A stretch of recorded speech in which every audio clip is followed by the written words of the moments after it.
ജാഗ്രത. പോളിംഗ് കണക്കുകളിലെ ഈ ഒളിച്ചുകളി എന്തിനാണ്? വോട്ടെണ്ണൽ ദിനത്തിൽ ജനാധിപത്യ വിശ്വാസികൾ ഉണർന്ന് പ്രവർത്തിച്ചില്ലെങ്കിൽ വൻ അട്ടിമറി നടക്കാൻ സാധ്യതയുണ്ട്. തെരഞ്ഞെടുപ്പ് കഴിഞ്ഞ ദിവസങ്ങൾ പിന്നിട്ടിട്ടും അന്തിമ പോളിംഗ് ശതമാനമോ വോട്ട് ചെയ്തവരുടെ കൃത്യമായ എണ്ണമോ പുറത്തുവിടാതെ ഇലക്ഷൻ കമ്മീഷൻ ഒളിച്ചു കളിക്കുകയാണ്. പോളിംഗ് അവസാനിച്ച് മണിക്കൂറുകൾക്കകം കൃത്യമായ കണക്കുകൾ നൽകിയിരുന്ന കമ്മീഷൻ ഇപ്പോൾ വെറും ഏകദേശ കണക്കുകൾ മാത്രം നൽകി ജനങ്ങളെ കബളിപ്പിക്കുന്നു. വോട്ട് അട്ടിമറി പരാതികൾ രാജ്യമെങ്ങും ശക്തമാകുന്ന ഈ സാഹചര്യത്തിൽ കമ്മീഷന്റെ ഈ നടപടിക്ക് പിന്നിലെ ഗൂഢലക്ഷ്യങ്ങൾ UDFന്റെ പ്രവർത്തകരും LDFന്റെ പ്രവർത്തകരും ജനാധിപത്യ വിശ്വാസികളും തിരിച്ചറിയേണ്ടതുണ്ട്. ഫോറം 17C നമ്മുടെ ഏറ്റവും വലിയ ആയുധമാണ്. ഓരോ ബൂത്തിൽ നിന്നും പോളിംഗ് ഉദ്യോഗസ്ഥർ കൃത്യമായി ഒപ്പിട്ട് നൽകുന്ന ഫോറം 17C നമ്മുടെ ബൂത്ത് ഏജന്റുമാരുടെ പക്കലുണ്ട്. UDFന്റെ നേതൃത്വത്തിൽപ്പെട്ട ആളുകളും LDFന്റെ നേതൃത്വത്തിൽപ്പെട്ട ആളുകളും അടിയന്തരമായി ഈ ഡാറ്റകൾ ശേഖരിച്ച് പോളിംഗിന്റെ യഥാർത്ഥ കണക്കുകൾ സമാന്തരമായി ജനങ്ങൾക്ക് മുന്നിൽ വെക്കണം. ഇലക്ഷൻ കമ്മീഷന്റെ ഔദ്യോഗിക കണക്കുകൾക്കായി നാം കാത്തു നിൽക്കരുത്.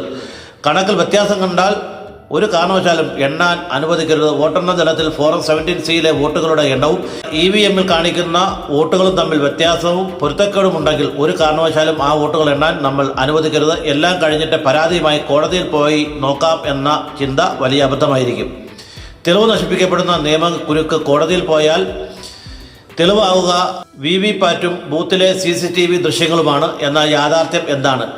VVPAT ഇതുവരെ ഉയർന്ന ഒരു പരാതിയും VVPAT സ്ലിപ്പുകൾ എണ്ണാൻ ഇലക്ഷൻ കമ്മീഷൻ തയ്യാറായിട്ടില്ല. CCTV ദൃശ്യങ്ങൾ ഫുട്ടേജുകൾ നിയമപ്രകാരം 45 ദിവസത്തിനകം നശിപ്പിക്കപ്പെടും. തെരഞ്ഞെടുപ്പ് കഴിഞ്ഞ് 25 ദിവസത്തിന് ശേഷമാണ് വോട്ടെണ്ണൽ നടക്കുന്നത്. അതായത് കോടതിയിൽ പോയാലും ബാക്കിയുള്ള 20 ദിവസത്തിനുള്ളിൽ നമ്മുടെ തെളിവുകൾ പൂർണ്ണമായും നശിപ്പിക്കപ്പെടും.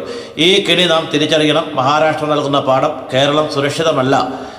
EVMൽ 5.5 ലക്ഷം വോട്ടുകൾ അധികമായി എണ്ണപ്പെട്ടിട്ടും മഹാരാഷ്ട്രയിൽ സർക്കാർ അധികാരമേൽക്കാൻ ഒരു പരാതിയും തടസ്സവും ഉണ്ടായില്ല എന്നത് നാം കാണേണ്ടതാണ്.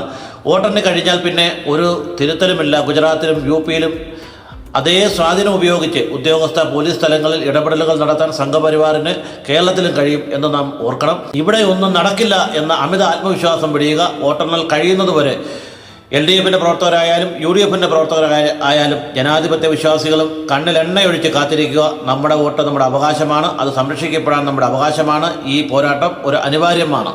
ഇത് പരമാവധി ജനങ്ങളിലേക്ക് ഷെയർ ചെയ്യുകയും ഈ പേജ് ഫോളോ ചെയ്യുകയും ചെയ്യുക.